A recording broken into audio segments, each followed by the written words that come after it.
Well, good morning.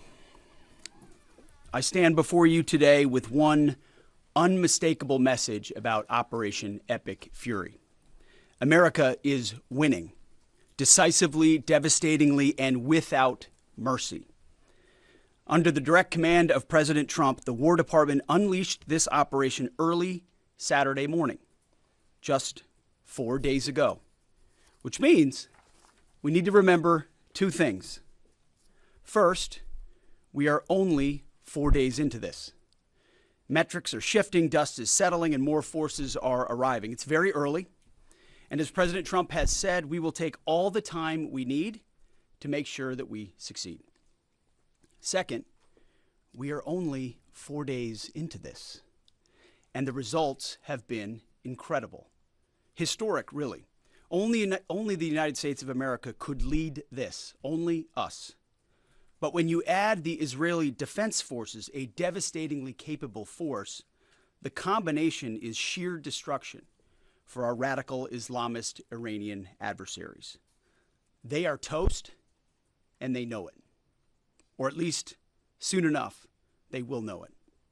And we have only just begun to hunt, dismantle, demoralize, destroy, and defeat their capabilities, just 4 days in. Starting last night and to be completed in a few days, in under a week, the two most powerful air forces in the world will have complete control of Iranian skies, uncontested airspace. I hope all the folks watching understand what uncontested airspace and complete control means. It means we will fly all day, all night, day and night, finding, fixing, and finishing the missiles and defense industrial base of the Iranian military, finding and fixing their leaders and their military leaders, flying over Tehran, flying over Iran, flying over their capital, flying over the IRGC, Iranian leaders looking up and seeing only U.S. and Israeli air power every minute of every day until we decide it's over. And Iran will be able to do nothing about it. B-2s, B-52s, B-1s, Predator drones, fighters, controlling the skies, picking targets. Death and destruction from the sky all day long. We're playing for keeps. Our warfighters have maximum authorities granted personally by the president and yours truly. Our rules of engagement are bold, precise, and designed to unleash American power, not shackle it. This was never meant to be a fair fight, and it is not a fair fight. We are punching them while they're down, which is exactly how it should be. Thus far, Operation Epic Fury has delivered twice the air power of shock and awe of Iraq in 2003, minus Paul Bremer and the nation building.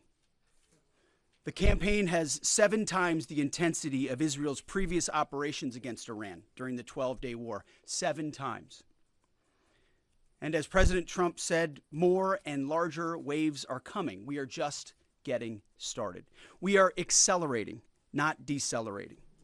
Iran's capabilities are evaporating by the hour, while American strength grows fiercer, smarter, and utterly dominant. More bombers and more fighters are arriving just today. And now, with complete control of the skies, we will be using 500-pound, 1,000-pound, and 2,000-pound GPS and laser-guided precision gravity bombs, of which we have a nearly unlimited stockpile. We used more exquisite standoff munitions at the start, but no longer need to. Our stockpiles of those, as well as Patriots, remains extremely strong. The enemy can no longer shoot the volume of missiles they once did, not even close. And the chairman will lay out some of those percentages. So our air defenses and that of our allies have plenty of runway. We can sustain this fight easily for as long as we need to. And as I said yesterday, we set the terms. Now, you may not see much of it because the IRGC shut off the internet to the entirety of the country. They blind their people on purpose, just like they kill their own on purpose. Much was made of the volume of missiles Iran was able to shoot in the first few days. And sadly, as we projected, a few got through and killed 6 of our best, who will hopefully arrive home soon. We will avenge them, no doubt. But I liken Iran's predicament to a football team who scripted the first 20 plays of a game. The team knew what plays to run because their first few drives were scripted. But now that the game has started and the blitz is on, they don't know what plays to call, let alone how to get in the huddle and call those plays. Iran's senior leaders are dead. The so-called governing council that might have selected a successor, dead, missing, or cowering in bunkers, too terrified to even occupy the same room. Senior generals, mid-level officers, enlisted ranks, they can't talk or communicate, let alone mount a coordinated and sustained offensive. That's not great for morale. The Iranian Air Force is no more, built for 1996, destroyed in 2026. The Iranian Navy rests at the bottom of the Persian Gulf. Combat ineffective, decimated, destroyed, defeated, pick your adjective. In fact, last night, we sunk their prize ship, the Soleimani. Looks like POTUS got him twice. Their Navy, not a factor. Pick your adjective, it is no more. In fact, yesterday, in the Indian Ocean, and we'll play it on the screen there, an American submarine sunk an Iranian warship that thought it was safe in international waters. Instead, it was sunk by a torpedo. Quiet death. The first sinking of an enemy ship by a torpedo since World War II. Like in that war, back when we were still the War Department, we are fighting to win. Also, yesterday, the leader of the unit who attempted to assassinate President Trump has been hunted down and killed. Iran tried to kill President Trump, and President Trump got the last laugh. Now, this is not a mission accomplished situation. This is simply a reality check. The combination of U.S. and Israeli intelligence and combat power will control Iran, and will control it soon. Sure, Iran will still be able to shoot some missiles and still be able to launch one-way attack drones at civilian targets, and their proxies will attempt to attack our embassies, bases, and soft targets. They are terrorists, after all, and they need to target civilians because they can't fight toe-to-toe. But we will find them, and we will kill them. This is what the fake news misses. We've taken control of Iran's airspace and waterways without boots on the ground. We control their fate. But when a few drones get through or tragic things happen, it's front page news. I get it. The press only wants to make the president look bad, but try for once to report the reality. The terms of this war will be set by us at every step. As I said Monday, the mission is laser focused. Obliterate Iran's missiles and drones and facilities that produce them, annihilate its navy and critical security infrastructure, and sever their pathway to nuclear weapons. Iran will never possess a nuclear bomb, not on our watch, not ever. And this is why President Trump's moral clarity on Iran today is so vital. Unlike the past, where vague red lines and endless negotiations let Iran fund terror and inch ever so slightly toward a bomb, this president sees the threat plainly and acts decisively. No more half measures, especially when Iran is at its weakest. No more letting Tehran play for time while our people pay the price. His leadership ensures that we finish what we start and that we protect our warfighters by crushing the enemy before they can strike again. Our offensive operations, refined through months of relentless preparation, are unstoppable. And our defensive efforts are unprecedented. We have from the start put the protection of our troops ahead of everything else. Before we very publicly built up offensive combat power, we quietly ensured that our defensive posture and power was in place. And as we built up offensive combat power, we moved the vast majority of American troops over 90% of Americans that were on our bases, what we say off the X, out of the range of Iranian fire. Our defensive shield is equally formidable, the most sophisticated air and missile defense network ever fielded. Thousands of Iranian missiles and drones have been intercepted and vaporized. Tens of thousands of American and allied lives protected. We have pushed every counter-UAS system possible forward, sparing no expense or capability. And like I said, this does not mean we can stop everything, but we ensured that the maximum possible defense and maximum possible force protection was set up before we went on offense. In closing, as President Trump told German Chancellor Merz yesterday, Iran negotiated in bad faith, stalling, scheming, and preparing to strike. And we acted decisively to defend our people, our interests, and our allies. President Trump took bold action, putting America first, the kind of bold action that the American people elected him to execute.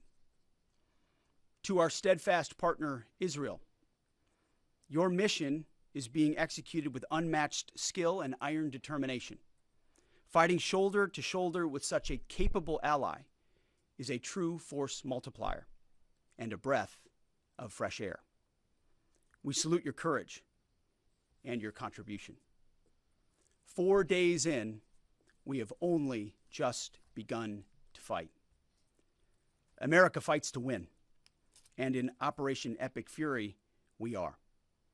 May God's providence cover and protect our troops always. And with that, I turn it over to the chairman.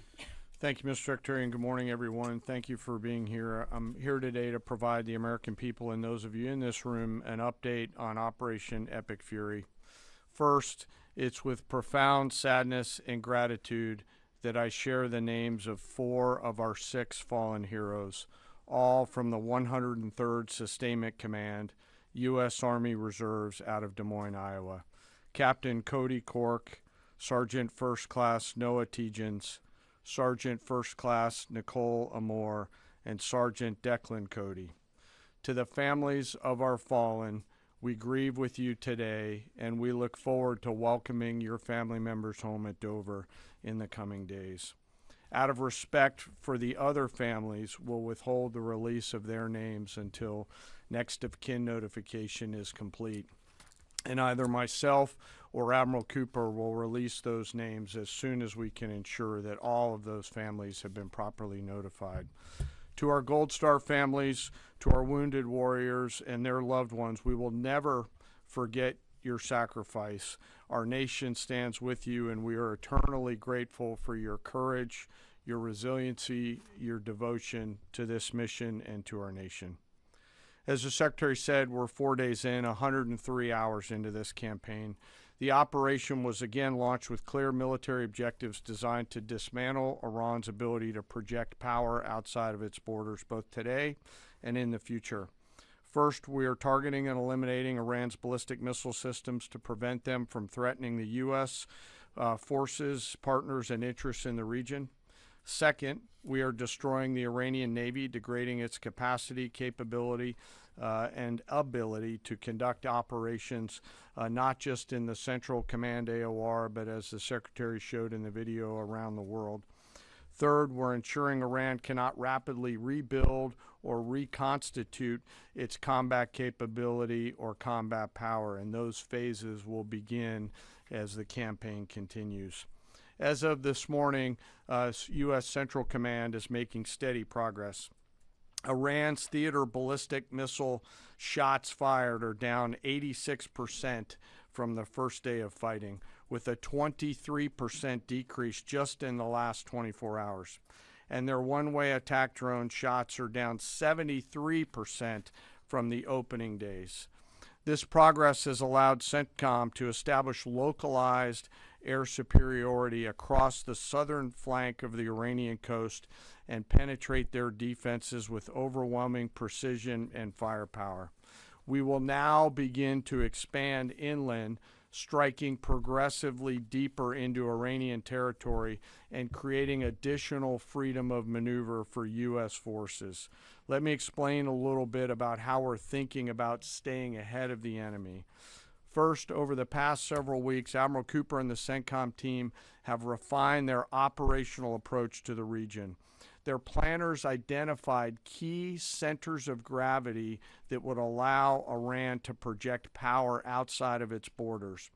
They thought about how to isolate critical vulnerabilities and determined where, with precision, the greatest strategic effect could be achieved. As a result of this, CENTCOM is now shifting in day 4 already from large, deliberate strike packages using standoff munitions at range outside an enemy's ability to shoot at us, now into stand-in precision strikes overhead Iran.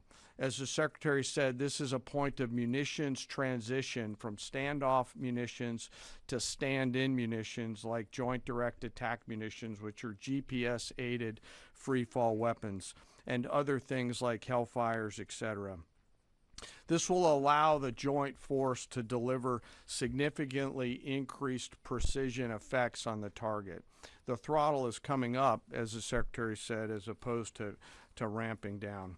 This will allow us to maintain consistent pressure on the adversary over the coming days, disrupt their launch timelines, and impose cost every day around the clock. I know there have been a lot of questions about munitions. We have sufficient precision munitions for the task at hand, both on the offense and defense. But I want to tell you, teammates, as a matter of practice, I don't want to be talking about quantities. And I know there's been a great debate about that, and I appreciate the interest, but just know that we consider that an operational security matter. Let me flip to the map here. Hopefully I don't kill anybody with a laser pointer. As I mentioned earlier, and for you with the camera right there, my friend, I hope I don't ricochet off and hurt you. Over the initial days, the U.S. Joint Forces continued to attack and attrit ballistic missile capabilities as well as integrated air defense capabilities along the southern axis. Along the northern axis, Israel and the Israeli Air Force has predominantly been working integrated air defense targets along the northern flank, as well as medium-range ballistic missile capability as well. From the sea, the USS Ford has continued to project combat power here, as well as the bomber pulses that we talked about in the opening days of this briefing. Along the southern axis, the USS Abraham Lincoln Strike Group has continued to provide pressure from the sea along the southeastern side of the coast and has been attriting naval capability all along the strait and up into the Arabian Gulf at a size and scale sufficiently to address the targets required.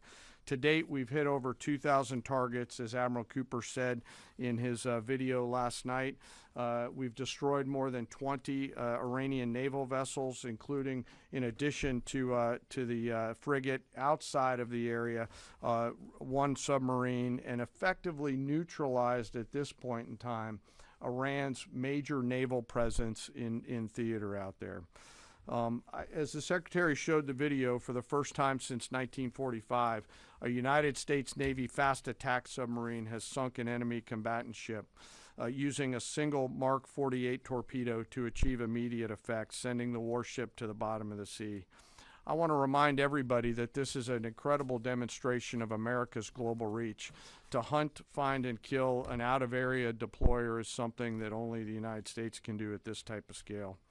Over the next 24 to 48 hours, CENTCOM will continue to strike infrastructure and naval capability, and will continue to assess our progress against the military objectives. It does take time for us to collect that information and to assess en route. Much of our intelligence, surveillance, and reconnaissance capability is currently hunting and killing ballistic missile launchers and one-way attack capability. We're precise in that assessment, and we call balls and strikes in that assessment. We take that matter seriously. Iran, on the other hand, has been indiscriminate and more imprecise in their attacks.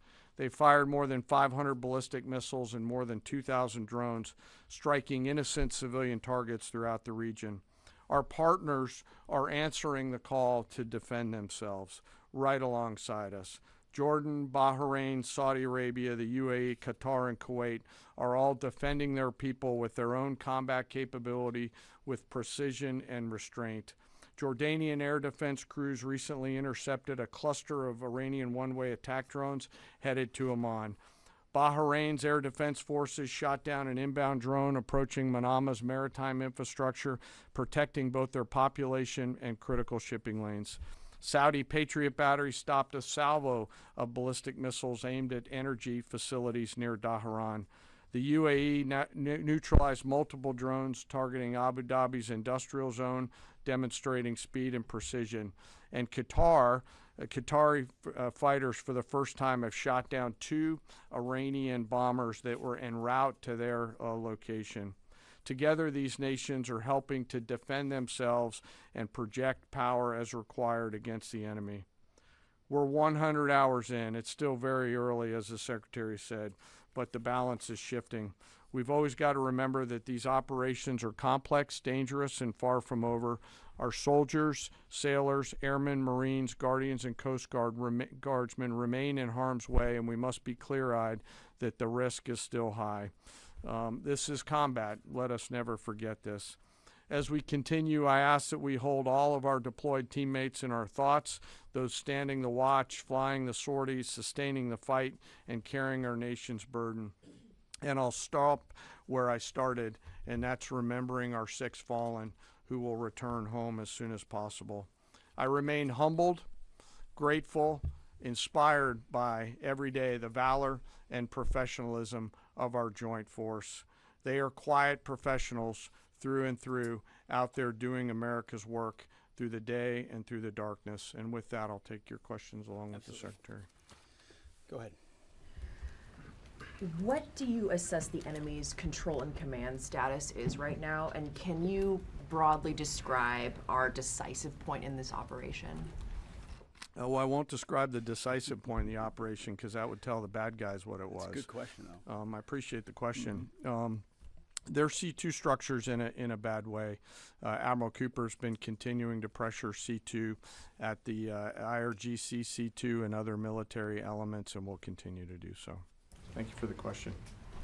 Thank you, Secretary Hegseth. Mary Margaret with the Daily Wire. Couple questions for you and then one for General Kane.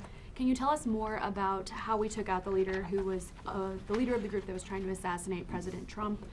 And then Turkey's defense ministry says NATO air defense systems intercepted an Iranian ballistic missile headed towards Turkish airspace. Could this trigger NATO's Article 5, and was it the U.S. who shot it down? On the first question, we've known for a long time that Iran had intentions on trying to kill President Trump and or other U.S. Officials. And while that was not the focus of the effort by any stretch of the imagination, in fact, never raised by the president or anybody else, I ensured and others ensured that those who were responsible for that were eventually part of the target list. It wasn't the beginning of the effort. We were focused on missiles and launchers, and that's the focus. But ultimately, if we had the opportunity to get at those who are trying to get at Americans specifically, we would. And so we eventually had the opportunity to do that from the air. And then on the matter with Turkey, I'll have to get back to you on exactly what the intercept looked like at that. We're aware of that particular engagement, although no sense that it would trigger anything like Article 5. No. Tie right there. You got a tie on. Yeah. Thank you. Tom Bateman with the BBC. Can you give us an update on what the administration knows, what you know now about the reported strike on a girls' school in southern Iran on Saturday? All I can say is that we're investigating that. We, of course, never target civilian targets, but we're taking a look and investigating that. Red tie in front. Just on the basis that with the information you would have, your reconnaissance abilities, ability to gather information, I mean, it's several days on now. So is there any clarity on whose munition this was? We're investigating it. Thank you. Secretary, so there are reports that the administration is considering arming Iranian Kurdish groups. So could you please clarify that whether any such plan has been authorized and whether Congress or regional partners has been notified and consulted? All I would say is none of our objectives are premised on the support or the arming of any particular force. So what other entities may be doing, we're aware of, but our objectives aren't centered on that. Green, right there. Yeah, thank you, Mr. Secretary. Mike Lynn, Washington Times. Can you talk a little bit about the deconfliction process that's going on? You have two parallel operations, Epic Fury and Roaring Lion. How are you making sure they're not interfering with each other? Sure, I'm happy to take that. Thank you for the question. We have liaison officers on both sides. There are U.S. CENTCOM teammates out in Israel, and there are Israeli Defense Force teammates at the relevant command and control nodes within the U.S. CENTCOM enterprise. Routinely, Admiral Cooper is talking to the IDF Chief of Defense, and I will occasionally speak to him through the arc of this. I've spoken to him a few times already. That allows us to coordinate, integrate, and synchronize activities while maintaining separate efforts. And when I said a breath of fresh air, I really meant it. Usually it's us with some ancillary benefits from allies who are maybe willing but not as capable. When you have both the will and the capability of an ally that can really bring things to bear, we take certain targets, they take certain targets, and we coordinate it. It has incredible effects. Right here. Secretary Hegseth, with respect to House Minority Leader Hakeem Jeffries' statement that the Iran mission will end in failure, what kind of message does that send to our enemies, and what does it do to the motivation of our troops? Well, I've been through that movie before with the Democrats rooting against the country. Our generation saw that in our battlefields. I think it's pretty unprecedented and unfortunate that it would occur 4 days in to an operation where, as the chairman laid out, America's best are operating in an incredibly challenging environment where they're having incredible success, but they're meeting a determined adversary. And he's been privy to briefs that we've provided. He knows how effective this has been. He's being disingenuous, which we're used to. Right here. Thank you for taking my question. Heather Mullins, Lindell TV. One of the questions I have is just really regarding the intelligence that indicated that this was something the U.S. had to get involved with at the time that you guys did. We had Operation Midnight Hammer back in June. We obliterated their nuclear facilities. What was the intelligence that suggested that somehow they became a threat once again that required us to get involved with Operation Epic Fury? I appreciate the question. The evidence in front of us since the 12-day war was that Iran had no intention of actually negotiating a nuclear deal that truly meant they did not have a pathway to the nuclear bomb. And they had a moment. Jared Kushner and Steve Witkoff, two of the best negotiators in the world, poured into that negotiation, giving them every single possible opportunity to release that ambition, and they didn't. And the intelligence that we saw they didn't intend to do it in good faith, that they had the intentions eventually to get to a place where they could have a conventional shield to block their nuclear capabilities, as I talked about yesterday. So I would separate the what from the when a little bit. The what is they've been killing Americans for 47 years. They have thousands of missiles pointed at us. They have ongoing nuclear ambitions, and they're at the weakest they've ever been. So the when became, in a particular, hey, what makes the most sense to do this to ensure that the narrow objectives we have of ensuring they never have a nuclear weapon have a maximum effect?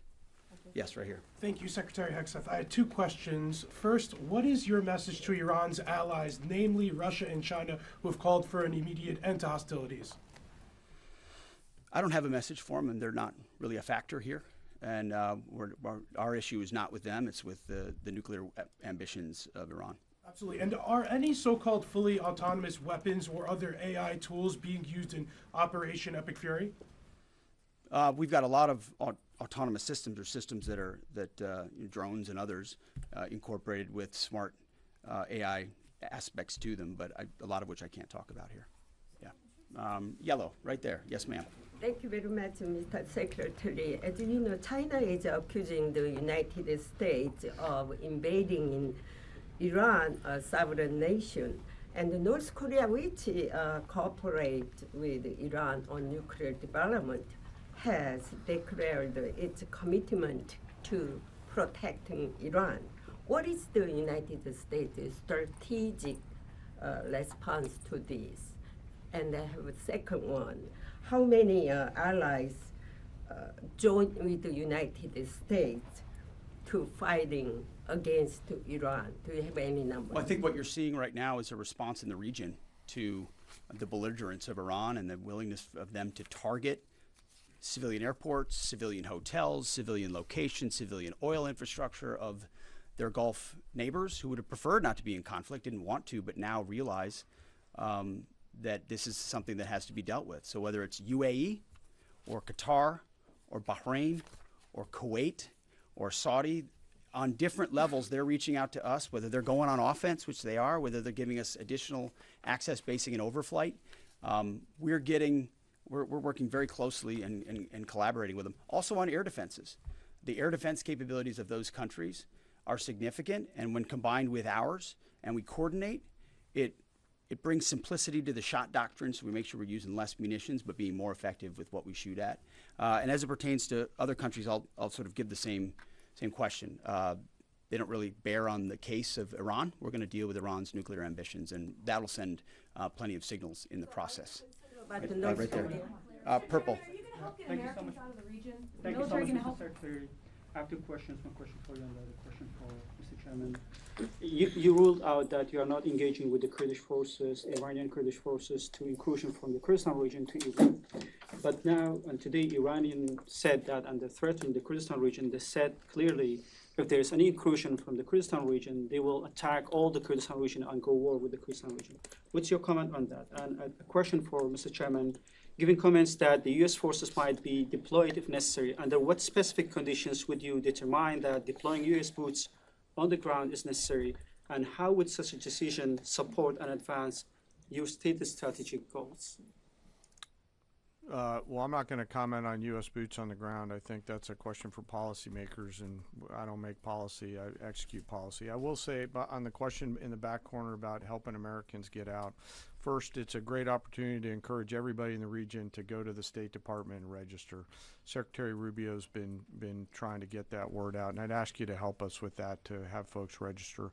We've also opened up space available seats as C-17s and other airplanes come in to try to help folks get out. But that's really a State Department matter, but to answer your question, that's what we've been doing. Absolutely. Last question right here. Secretary Hegseth, thank you. Reagan Reese with the Daily Caller. You touched on this in your opening remarks, but I'm hoping you could expand on it a bit. It's been reported that Iran might be trying to outlast our ability to intercept their missiles. It sounds like you guys are saying they don't have the ability to do so. Is that the case? Can they outlast us in their ability to do that? Iran cannot outlast us. We're going to ensure through violence of action and our offensive capabilities and our defensive capabilities, as I said, that we set the tone and the tempo of this fight.